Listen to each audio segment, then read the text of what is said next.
New sponsor by Lords furniture জগতের এক উজ্জ্বল নাম। নিজেদের ঘরকে সুন্দর আসবাব দিয়ে সাজাতে আজই আসুন আমাদের প্রতিষ্ঠানে। আজ 12ই আগস্ট বিশ্ব হস্তি দিবস। বিশ্ব হস্তি দিবস হলো একটি আন্তর্জাতিক বার্ষিক অনুষ্ঠান যা বিশ্বের হাতিদের সংরক্ষণ ও সুরক্ষার জন্য নিবেদিত।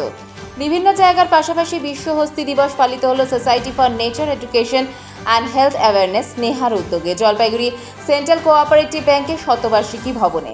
অনুষ্ঠানের সূচনা লগ্নে হাতি আর মাহুত বন্ধুকে নিয়ে সঙ্গীত পরিবেশন, এরপর বিশিষ্ট আমন্ত্রিত অতিথিদের বরণ ও সম্মাননা জ্ঞাপন করা হয়।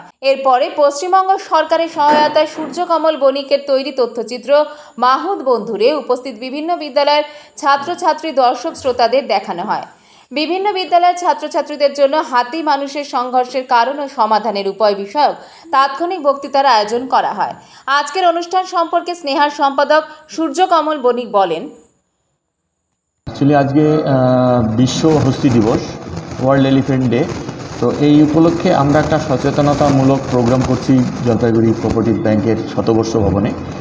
উদ্দেশ্য হচ্ছে এই জলপাইগুড়ির কিছু স্কুলের ছাত্রছাত্রীদের নিয়ে এসে তাদেরকে হাতির যে বিষয়, হাতির সম্বন্ধে তাদের জানকারি দেওয়া, হাতিরা কি সুখে আছে না ভালো আছে না কি আছে, এটা যেন আমাদের জঙ্গলে যে সমস্যা হচ্ছে, হাতিদের যে সমস্যা হচ্ছে, হাতিরা মানুষ এলাকায় চলে আসছে, এই যে ব্যাপারগুলো মানুষ এবং হাতির যে সংঘাত এবং যার ফলে হাতিরা এর সম্মুখীন হচ্ছে, সেই বিষয়গুলি তুলে ধরা যাতে ঊর্ধ্বতন কর্তৃপক্ষের কাছে পৌঁছানো যায়।